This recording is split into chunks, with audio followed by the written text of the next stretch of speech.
Criminosos explodiram caixa eletrônica dentro de um condomínio residencial na região metropolitana de Belo Horizonte. Não é isso, Luciana Viana? Isso mesmo, André. Essa ação criminosa foi na última madrugada, viu? E bandidos fortemente armados, eles chegaram a render, né, os seguranças na entrada de um condomínio residencial em Brumadinho, na região metropolitana. Os seguranças não ficaram feridos, mas esses bandidos, André, eles gastaram apenas 4 minutos para toda essa ação. Olha só, eles usaram dinamite para explodir o equipamento, fugiram em 2 carros, levando 2 malotes de dinheiro. A polícia ainda conseguiu apreender um dos carros e a Polícia Civil agora vai avaliar, né, analisar as imagens de circuito interno para tentar aí identificar esses homens que agiram fortemente armados, rendendo aí os seguranças na entrada de um condomínio residencial aqui na região metropolitana. André, agora, esse tipo de crime, né, André, infelizmente tem sido recorrente, né? A gente tem trazido aí situações como essa ocorrida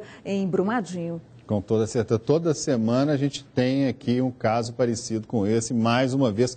Olha, isso parece que não tem fim mais. Obrigado pelas informações, Luciana. O domingo de votação do prosseguimento do processo de impeachment da presidente Dilma Rousseff foi marcado por manifestações contra e a favor do governo aqui na nossa capital.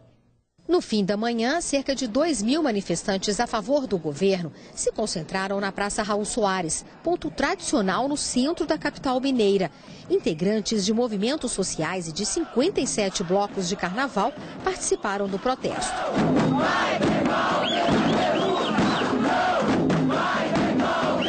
O grupo saiu em passeata pelas ruas da cidade e se concentrou na Praça da Estação, também na região central. No palco montado no local, atrações musicais. Telões foram instalados para transmitir ao vivo a sessão em Brasília.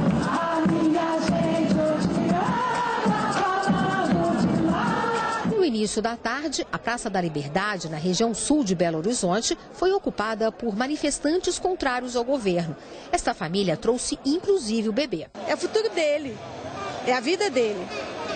É todo mundo manifestando para ele. Nas mensagens dos manifestantes, o desejo de mudança. E a expectativa de um Brasil melhor, né? O clima era de confiança a favor do impeachment. Eu acho que o impeachment vai passar.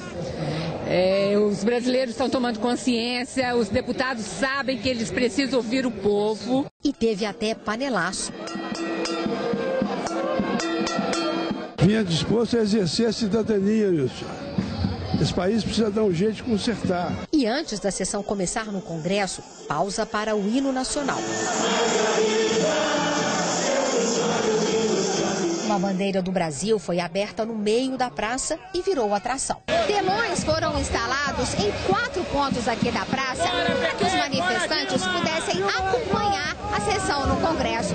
E o que se vê por aqui é uma multidão atenta a cada detalhe, a cada voto. Os manifestantes se viravam de costas para o telão, quando deputados defendiam a presidente Dilma. E faziam festa quando os discursos eram contra o governo. Depois de cerca de 6 horas de votação, tristeza e decepção para quem esperava que o impeachment fosse barrado na Câmara. E festa para quem torcia contra o governo. O resultado foi comemorado com champanhe, abraços e fogos de artifício. Celebrando, com certeza, graças a Deus. A gente precisava disso, da mudança. O Brasil vai mudar. Tchau, querida. E para celebrar o resultado, os manifestantes cantaram o hino nacional e abriram uma bandeira com quase 50 metros na Praça da Liberdade. E para encerrar a noite, buzinaço pelas ruas de Belo Horizonte.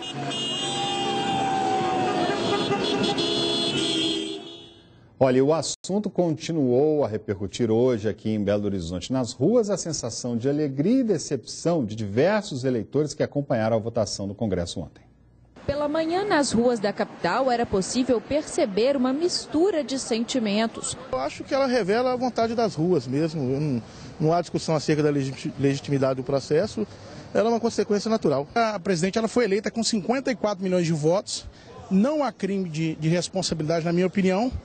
E, portanto, foi uma babaquice que foi feita ontem na Câmara dos Deputados. Uma vergonha porque o modo que foi exposto, o modo que eles se expuseram, a vontade deles foi vergonhoso para o Brasil. Isso deixou decepcionada. Se você estivesse lá, o que você faria? Na verdade, abstinência. Passava de 11 horas da noite quando o deputado federal Bruno Araújo, do PSDB de Pernambuco, anunciou o voto 342 pró-impeachment. Em Belo Horizonte, milhares de pessoas pró e contra o afastamento de Dilma acompanhavam nas praças da Estação e da Liberdade a votação na Câmara dos Deputados em Brasília. Foi um misto de alegria e decepção. Eu voto sim, seu presidente! 6 horas e 1 minuto. Duração de todo o processo de votação nominal. 43 horas foi o tempo de duração da sessão recorde de debates. Além de 25 partidos com direito a 1 hora cada, 249 deputados se revezavam na tribuna.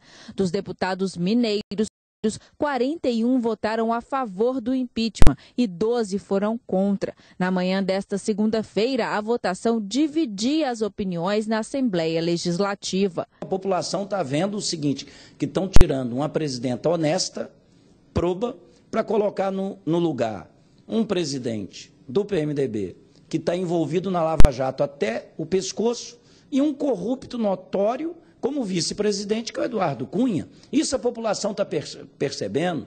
Já para a oposição. A democracia no Brasil está consolidada, foi um avanço, a demonstração de que todos os gestores públicos precisam respeitar a Constituição. Houve sim crime de responsabilidade com as pedaladas fiscais cometidas pela presidente da República, é ela quem assina, é a executora foi executora de todas essas pedaladas, enfim. Então é um avanço, é a demonstração de que a democracia está consolidada no país, é uma demonstração de que se cometerem crimes, independente de quem seja, vai ter que responder, será impedido, assim como está acontecendo com a própria presidente. Então, o Brasil dá um grande passo em busca da sua reconstrução, em busca da volta do desenvolvimento. A decisão da Câmara foi uma das etapas do processo de impeachment. Com a decisão, a Câmara está autorizando a instauração de um processo contra a presidente da República. O processo agora seguirá para o Senado e uma comissão será formada para avaliá-lo. Só o Senado pode processar e julgar um presidente da República. E se o Senado aceitar o pedido, a presidente é afastada por um período de 180 dias e o vice-presidente Michel Temer assume o cargo e Dilma recebe um prazo para apresentar a nova defesa. Pois é, já está aqui comigo nosso colega Orion Teixeira para comentar um pouco. Boa noite, Orion, para você. Obrigado já pela sua participação com a gente. Prazer. Orion, agora está nas mãos do Senado, não é isso? Ela tem força ainda? Será que ela consegue respirar ainda? Boa noite aos telespectadores. Olha, André, a situação está muito difícil para a presidente Dilma Rousseff, que a partir de hoje ela já iniciou, inclusive, esse processo, essa batalha final pelo comando do governo com seu vice, o Michel Temer. E ela começou mudando um pouco a sua estratégia. Ela entrou em desvantagem nessa segunda e última etapa, pelo menos do ponto de vista legislativo, dentro do Congresso Nacional, porque ela ainda pode recorrer, por exemplo, ao STF, mas para se manter no poder, no cargo, ela agora enfrentará o Senado.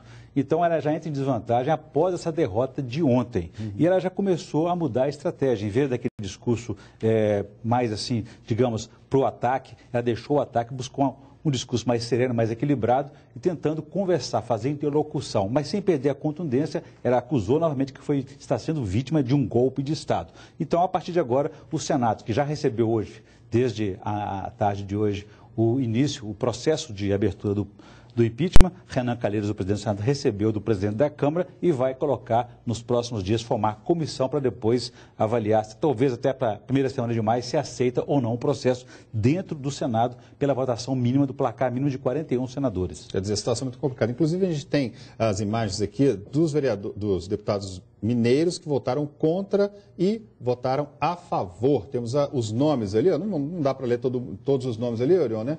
41 a 12, né? A 12, exatamente. Foi a grande surpresa, André, não sei se você observou, foi o ministro da Aviação Civil, Mauro Lopes, que ela chamou de traidor agora à tarde no discurso. Aliás, ele o demitiu durante a entrevista coletiva, porque 3 dias antes ele era ministro da Aviação Civil. E na votação, ele deixou o cargo para votar o impeachment, lógico, naturalmente, esperava-se que votasse a favor, no máximo,